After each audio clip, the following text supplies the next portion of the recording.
3 اصول ہیں شفاعت مثبتہ۔ پہلا اصول کیا ہے کہ جس نے سفارش کرنی ہے اللہ اسے اجازت دیں گے۔ دوسرا اصول کیا ہے جس کے حق میں سفارش کی جائے گی اللہ اس سے راضی ہوں گے۔ اور تیسرا اصول کیا ہے کہ اللہ اسی سے راضی ہوں گے جو موحد ہوگا۔ یعنی اللہ کے راضی ہونے سے کیا مطلب ہے؟ یہ مطلب نہیں ہے کہ وہ بندہ جو ہے نا معصوم ہوگا، اس نے کبھی گناہ ہی نہیں کیا ہوگا، بلکہ ظاہری بات ہے کبیرہ گناہ والوں کی بھی معافی ہونی ہے انشاءاللہ۔ شفاعت تو ہمارا بہت بڑا ہتھیار ہے، ہمارے آپ کہنے بہت بڑی امید ہے۔ ہم گناہ گاروں کا بہت بڑا آسرا، بہت بڑی امید کیا وہ سفارش ہے، اللہ کے رسول کی شفاعت ہے۔ تو یہ مراد نہیں ہے کہ یعنی اللہ کے راضی ہونے سے کہ وہ مجھ سے گناہ نہیں ہوں گے، مراد کیا ہے کہ وہ اہل توحید ہوں گے، ٹھیک ہے۔ ولا یرضى لعباده الكفر، اللہ تعالیٰ کفر سے راضی نہیں ہے، شرک سے راضی نہیں ہوتے۔ ایمان جس کے اندر بھی ہوگا نا وہ سفارش کے لیے ایلیجیبل ہوگا، اس کی شفاعت ہو سکتی ہے۔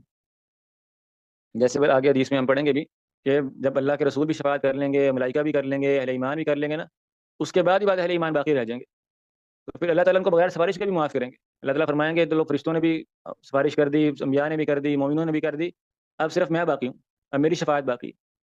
تو اللہ تعالیٰ خود اپنے پاس سے ان کو معاف کریں گے، جس کہتے ہیں نا چونگے کے نمبر دے کے بھی معاف کیا جائے گا۔ تو قیامت کے دن اللہ تعالیٰ کی رحمت جو ہے نا وہ آپ کو معلوم ہے کہ اللہ تعالیٰ نے جو 100 حصوں میں سے صرف ایک زمین پہ اتارا ہے نا، 99 حصے اپنے پاس رکھے ہوئے ہیں۔ تو انشاءاللہ اللہ سے بڑی امید ہے کہ اللہ تعالیٰ یعنی تمام اہل ایمان کو معاف فرمائیں گے، ٹھیک ہے۔ ایمان جو ہے وہ خوف و رجا کے درمیان ہے، ابھی ہم رجا کی بات کریں، خوف کی بات بھی یعنی جب آئے گی تو انشاءاللہ کریں گے۔ تو بہرحال یہ 3 اصول ہیں، ٹھیک ہے۔ جس بھائی کو 3 اصول سمجھ آ گئے اور سمجھا سکتا ہے وہ ہاتھ کھڑا کریں۔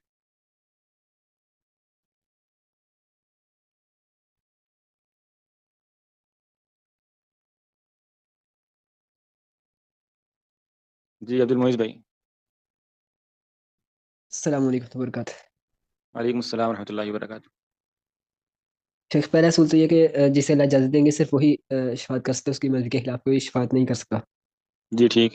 اتنا دوسرا یہ کہ جس کی سفارش کی جائے گی اس سے اللہ تعالیٰ پہلے ہی راضی ہوں گے، صرف سفارش کرنے والے کی تکریم کے طور پہ سفارش کروائی جائے گی۔ ٹھیک۔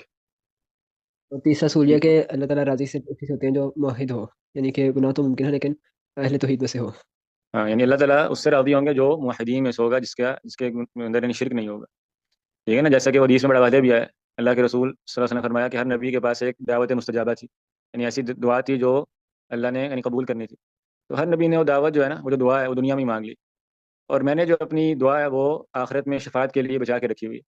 فَهِيَ نَائِلَةٌ إِن شَاءَ اللَّهُ مَن مَاتَ مِنْ أُمَّتِي لَا يُشْرِكُ بِاللَّهِ شَيْئًا، ٹھیک ہے۔ تو وہ جو میری دعا ہے یعنی وہ جو آخری سفارش جو میں کروں گا وہ ہر اس شخص کو ملے گی میری امت میں سے جو اللہ کے ساتھ شرک نہیں کرتا ہوگا۔